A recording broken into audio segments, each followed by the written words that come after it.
there's a really compelling business opportunity and how one could go about navigating or just one's perspective on the best ways to navigate novel opportunities. I think they may not be as straightforward as they seem. So, yeah, man, I guess just to kick it off, I think this whole episode, this whole conversation is really just a framework about decision making, if we're just really going to distill it down, right?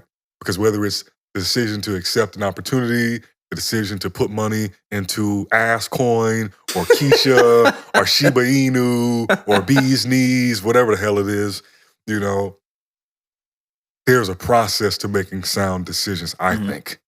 And yeah, so first and foremost, perhaps, I think something of value when assessing if a decision is sound or not to take an opportunity is are you entering into that decision with a clear desired outcome, right?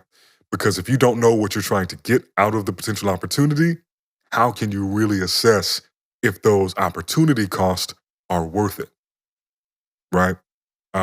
So that just is a foundation. Go ahead, jump in.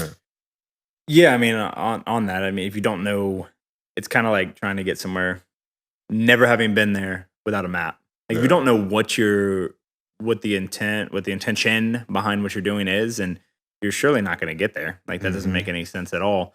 I think also in potential opportunities and ventures and from business to other things, I mean, you also need to do the best that you can to be unbiased, and you have the capability to break your bias by first and foremost maybe taking in more information, taking more information about the potential opportunities that are out there, similar opportunities that run parallel to what you're being offered or what you have the capability to do, looking at market trends. If you're talking about crypto, you're talking about stocks, you're talking about finance, you're talking about anything like that, but then also, you know, let's hone in on a business opportunity for a second. So if the decision is, hey, you're working at company A and company Z wants you, okay, there's a lot of things, tangibles and intangibles, that you have to weigh, but we can't give you what those are because that has to do with what you're trying to get out of a job, what a job fulfills for you. But just the same, if you're an employee right now and you're thinking about going out on a venture, or you're out on a venture right now and you're thinking about being an employee for somebody else, there's a lot of things that go into making that decision. But most of it, and actually I would say maybe all of it, on the front end comes back to you figuring out what the hell you want. I want certain things that maybe you don't want in a venture. Maybe I'm okay with working for someone under these stipulations, and you're like, hell no, I'm not depending on anybody else, period, end of story. For money, I'm going to control everything up front because I don't trust anybody. Who knows what that is, but I think you need more information regardless. You need to figure out if the opportunity outweighs the opportunity cost, which first you need intention. You need to understand what you want. Then you need to weigh the opportunity against the opportunity cost. Then I think you also need more information, because I believe that a lot of people make decisions that are not sound, because then they add in a fourth thing, and that's emotion. If you make a decision while you're mad, you're happy, you're sad, you're glad, and you're expecting something beneficial to come out of it, you're almost surely going to be wrong, because you're acting more on impulse than you are on logic. Yeah, you don't have to be rational in everything you do, but it might be advisable to try to pull your emotions out, try to pull some of that bias out of it before you make a decision. Yeah. What's interesting about you even saying that is it seems very contextual to the opportunity, because some opportunities inherently might be more emotionally driven, like the outcome. So let's say somebody is in they're in a bad relationship, or the relationship has stagnated. Well, two immediate choices are they stay or they go. And so that is primarily driven by the emotion. But let's say they live together. Let's say that one has a car and the other one doesn't. Let's say, just all these different variables. And so it's like, then which one do they value more? The fact that they might feel more emotionally whole or complete if they were to leave the relationship. But then what if they actually would feel even better if they stayed in a relationship, but that would mean the relationship would have to change in some way, shape, or form.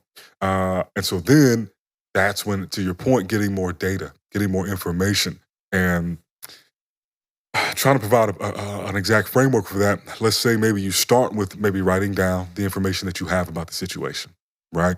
Write down what you find, what you see as the problem, because if you don't even really have articulated what the problem is, it might be way harder to fix that problem because you might be really fixated on something that is a tangential auxiliary component of the main problem and never have traced it back to what that root problem is. So when you're fixing it, it's kind of like these, these doctors out here. Mind you, doctor is a word for alteration or changing, manipulating. You might be treating a symptom of the situation versus the problem. And similarly, when somebody wants to, let's say in that business example, let's say you started a company and then you have somebody offer to acquire you. A lot of times in businesses, they are looking for an exit, right? Which basically means they started the damn thing so they could sell it for hella money. And so if the first thing top of mind is that money, well, is there a number two? Maybe the money's good, but what if the person's going to basically come in and then completely take all the integrity out of the business that you began? Or they're completely going to throw the mission statement out the window. You started this thing to help, put shoes on kids' feet, and they're like, actually, we're just buying your company because we like your tech. We're not going to make shoes for these kids anymore. Now it's like, damn, but they have that one component I wanted, which was the money, but the purpose behind it. So then maybe that's a more of an emotional tie of I did this to be fulfilled, partly by putting shoes on these kids' feet. And I can sell out literally and get the bread, but now that mission the whole reason I started is going to be gone. So that's kind of one of those opportunity costs. And so if you don't really know what's on each side of that equation, what's on the starting place where you're coming from, and then what's on the side of the person trying to buy you out, what do they want? Because having that additional information, if you know what the counterparty wants, the person who's providing the opportunity or putting you in position for the opportunity, if you don't fully understand their position, it makes it more difficult for you to negotiate and bargain to get the things that you want. So maybe if you don't realize that it's not that they're against putting shoes on the kids' feet, but they see that some sort of way, shape, or form, they think it's going to detract from their core business model, well, then maybe you just need a little bit more information about how their core business model is functioning so that you can make a pitch or just say like, hey, stipulation, y'all got to at least keep putting shoes on 10 of the % of kids' feet, feet. Done that a few times. Right.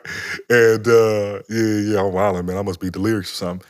But yeah, so it's just like the whole decision-making process, I think there is a component of using your intuition. It's like your logic is necessary, but don't over-logic it and then ignore your gut feeling, as they say. Because sometimes that gut feeling is honestly going to steer you in the direction of what the ultimate outcome is going to be. And then you go through the logic step just to be like, okay, this was my gut feeling, and the logic backs it up, right?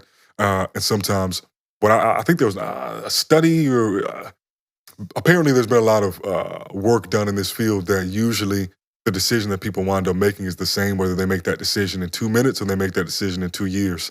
It's often the same decision that they arrive at. So, and this is particularly like a tip for people who are in business for themselves or have to make a lot of decisions, but this idea of make the decision as fast as possible. Because usually it's going to be the same decision no matter what. And you actually just cause yourself more stress by worrying about how to make the decision. And then it's like on a test. Your first answer is usually the correct answer. And then when you second guess and you change your answer, you usually made it wrong. Or you had a better shot of being right with that first instinct. And I think with decisions, that's often the case. And so taking too long to think about it can really just make it more likely that they make the wrong decision, which may seem counterintuitive.